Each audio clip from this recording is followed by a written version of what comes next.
എന്തെന്നാൽ അവനിൽ വിശ്വസിക്കുന്ന ഏവനും നശിച്ചു പോകാതെ നിത്യജീവൻ പ്രാപിക്കുന്നതിനു വേണ്ടി തൻ്റെ ഏകജാതനെ നൽകാൻ തക്കവിധം ദൈവം ലോകത്തെ അത്രമാത്രം സ്നേഹിച്ചു.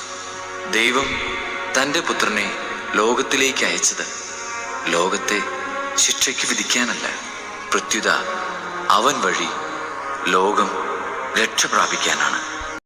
സത്യം സത്യമായി ഞാൻ നിങ്ങളോട് പറയുന്നു, പാപം ചെയ്യുന്നവൻ പാപത്തിൻ്റെ അടിമയാണ്. അടിമ എക്കാലവും ഭവനത്തിൽ വസിക്കുന്നില്ല, പുത്രനാകട്ടെ എക്കാലവും വസിക്കുന്നു. അതുകൊണ്ട് പുത്രൻ നിങ്ങളെ സ്വതന്ത്രരാക്കിയാൽ നിങ്ങൾ യഥാർത്ഥത്തിൽ സ്വതന്ത്രരാകും. ദശാംശം മുഴുവൻ കലവറയിലേക്ക് കൊണ്ടുവരുവിൻ. എന്റെ ആലയത്തിൽ ഭക്ഷണമുണ്ടാകട്ടെ. ഞാൻ നിങ്ങൾക്കായി സ്വർഗ കവാടങ്ങൾ തുറന്ന് അനുഗ്രഹം വർഷിക്കുകയില്ലേ എന്ന് നിങ്ങൾ പരീക്ഷിക്കുവിൻ. സൈന്യങ്ങളുടെ കർത്താവ് അരുളി ചെയ്യുന്നു, ഞാൻ നിങ്ങൾക്ക് വേണ്ടി വെട്ടുകിളികളെ ശാസിക്കും. അവ നിങ്ങളുടെ ഭൂമിയിലെ ഫലങ്ങൾ നശിപ്പിക്കുകയില്ല. നിങ്ങളുടെ വയലുകളിലെ മുന്തിരിച്ചെടികൾ ഫലശൂന്യമാവുകയില്ല. സൈന്യങ്ങളുടെ കർത്താവ് അരുളി ചെയ്യുന്നു, അനുഗ്രഹീതർ എന്ന് ജനതകൾ നിങ്ങളെ വിളിക്കും. നിങ്ങളുടെ ദേശം ആനന്ദത്തിന്റെ ദേശമാകും. സൈന്യങ്ങളുടെ കർത്താവ് അരുളി ചെയ്യുന്നു. യേശു പ്രതിവചിച്ചു, ദൈവത്തിൽ വിശ്വസിക്കുക. സത്യമായി ഞാൻ നിങ്ങളോട് പറയുന്നു, ആരെങ്കിലും ഈ മലയോട് ഇവിടെ നിന്ന് മാറി കടലിൽ ചെന്ന് വീഴുക എന്ന് പറയുകയും ഹൃദയത്തിൽ ശങ്കിക്കാതെ താൻ പറയുന്നത് സംഭവിക്കുമെന്ന് വിശ്വസിക്കുകയും ചെയ്താൽ അവന് അത് സാധിച്ചു കിട്ടും. അതിനാൽ ഞാൻ പറയുന്നു, പ്രാർത്ഥിക്കുകയും യാചിക്കുകയും ചെയ്യുന്ന എന്തും ലഭിക്കുമെന്ന് വിശ്വസിക്കുവിൻ, നിങ്ങൾക്ക് ലഭിക്കുക തന്നെ ചെയ്യും. നിങ്ങൾ പ്രാർത്ഥിക്കുമ്പോൾ നിങ്ങൾക്ക് ആരോടെങ്കിലും എന്തെങ്കിലും വിരോധമുണ്ടെങ്കിൽ അത് ക്ഷമിക്കുവിൻ. അപ്പോൾ സ്വർഗത്തിലുള്ള നിങ്ങളുടെ പിതാവ് നിങ്ങളുടെ തെറ്റുകൾ ക്ഷമിക്കും. ഒരിക്കലും നിന്നെ കൈവിടുകയില്ല. ശക്തനും ധീരനുമായിരിക്കുക. ഈ ജനത്തിന് നൽകുമെന്ന് ഇവരുടെ പിതാക്കന്മാരോട് ഞാൻ വാഗ്ദാനം ചെയ്തിരുന്ന ദേശം ഇവർക്ക് അവകാശമായി വീതിച്ചു കൊടുക്കേണ്ടത് നീയാണ്. എന്റെ ദാസനായ മോശ നൽകിയിട്ടുള്ള എല്ലാ നിയമങ്ങളും അനുസരിക്കുകയും ശക്തനും ധീരനുമായിരിക്കുകയും ചെയ്യുക.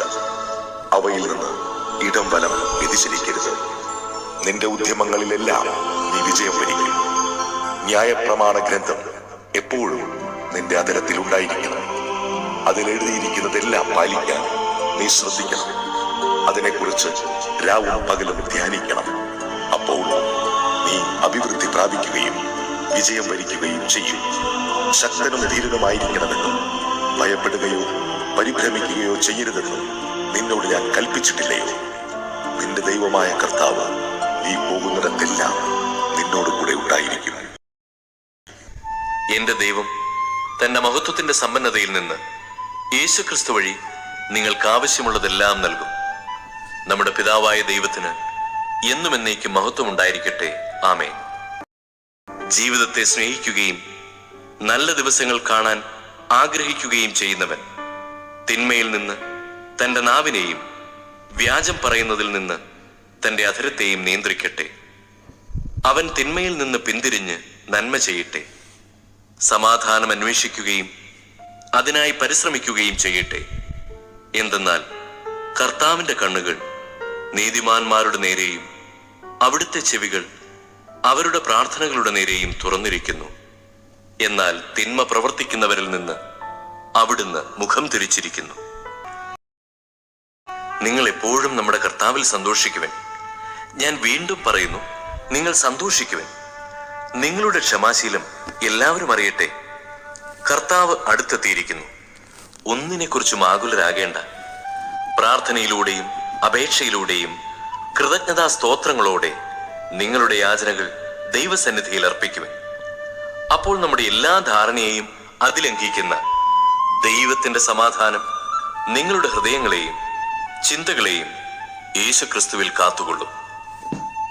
അവസാനമായി സഹോദരരെ, സത്യവും വന്യവും നീതിയുക്തവും പരിശുദ്ധവും സ്നേഹാർഹവും സ്തുത്യർഹവും ഉത്തമവും പ്രശംസായോഗ്യവുമായ എല്ലാ കാര്യങ്ങളെയും കുറിച്ച് ചിന്തിക്കുവിൻ. എന്നിൽ നിന്ന് പഠിച്ചതും സ്വീകരിച്ചതും കേട്ടതും എന്നിൽ കണ്ടതും നിങ്ങൾ ചെയ്യുവൻ. അപ്പോൾ സമാധാനത്തിന്റെ ദൈവം നിങ്ങളോട് കൂടി ഉണ്ടായിരിക്കും.